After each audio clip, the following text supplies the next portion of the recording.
اعوذ باللہ من الشیطان الرجیم بسم اللہ الرحمن الرحیم نحمدہ ونصلی علی رسولہ الکریم اما بعد فاعوذ باللہ من شرور انفسنا ومن سیئات اعمالنا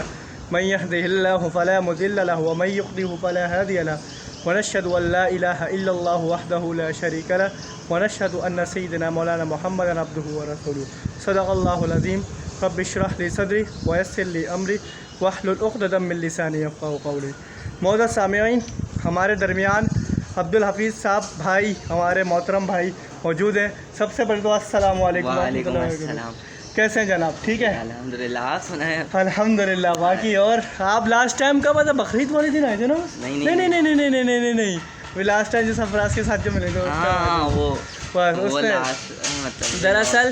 آج ہم لوگ اور اچھے کام کے لیے اور ہم لوگ اسٹینڈ کے لیے اٹھے، فلسطین کے اسٹینڈ کے لیے، کیونکہ انہوں نے مجھ سے بولا تھا کہ آپ نا ویڈیو بنائیے گا، میں تھوڑا سا تعارف رکھوں گا فلسطین کے اندر، اور ویسے ہی قافلہ رواں دواں ہیں وہاں پہ، تو اس کے حوالے سے بات دعا کرنی ہے ہم سب مسلمانوں کو، چاہے وہ پاکستانی ہو، انڈینس ہو، جو بھی جہاں مسلمان رہتے بھی کنٹریز میں، اوورسیز پاکستانی کا کوئی بھی لینگویج کا مسلمان ہے، اس کو چاہیے کہ وہ دعا کرے ان لوگوں کے لیے، کہ ان لوگوں کو اللہ تعالیٰ نے اتنی ہمت دی ہے کہ وہ اٹھے تو ان کی حفاظت کا انتظام ہو سکے، اس کے لیے ہمیں آواز اٹھانی ہے۔ کیوں؟ اور حفاظت کس لیے؟ اس لیے کہ ان پر اٹیک ہو چکا ہے۔ صحیح ہے، اٹیک ہو چکا ہے۔ اور دراصل جو قافلہ گزرا عبدالحفیظ بھائی، میں آپ سے تھوڑے سے کوشچن تھوڑے سے کروں گا، آپ کے پاس بھی ٹائم نہیں ہے اور میرے پاس بھی نہیں ہے دراصل، پر جب انہوں نے بولا تھا کہ عصر کے بعد ہم ویڈیو بنائیں گے، تو میں تھوڑے سے کوشچن کروں گا، یہ قافلہ کس طرح بنا، یہ جماعت کس طرح بنی اور کس طرح نکلا، اور اس کی موجودہ حالات ابھی کیا چل رہا ہے؟ جو سمندری علاقوں سے نکل کے جا رہا ہے قافلہ، یہ جو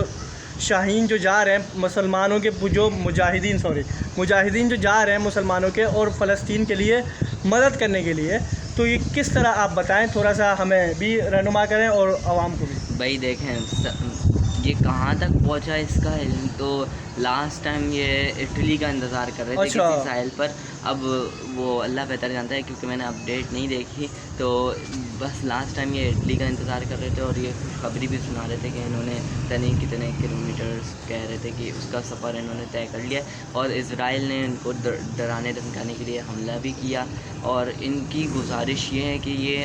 ان کو پروٹوکول جو ہے وہ فراہم کیا جائے تاکہ وہ اسرائیل جو حملے کر رہے ہیں وہ نہ کرے۔ باقی یہ ہے کہ یہ اپنی کوشش جاری رکھتے ہوئے روا دوا ہیں، اور ان کے پاس غزہ کے بچوں کے لیے اور ان کے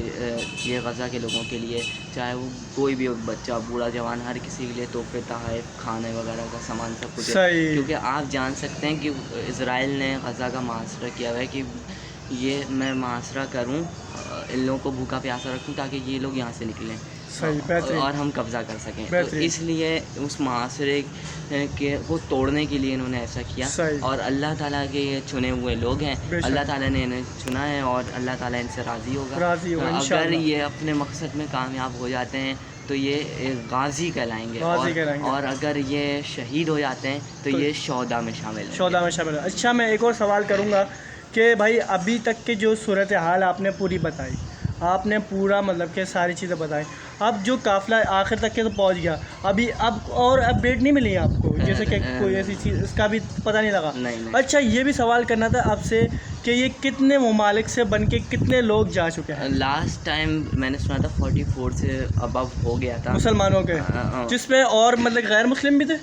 غیر مسلم کنٹریز سے بھی جا رہے ہیں۔ صحیح جیسے یورپ سے کافی گئے ہیں قافلے، یہ نا شپ شامل ہوئے ہیں، اور یہ ہے کہ یہ لوگ بس اپنی کوشش کر رہے ہیں کہ کسی طرح ان کی مدد ہو سکے، بس وہ کہتے ہیں نا جس طرح اگر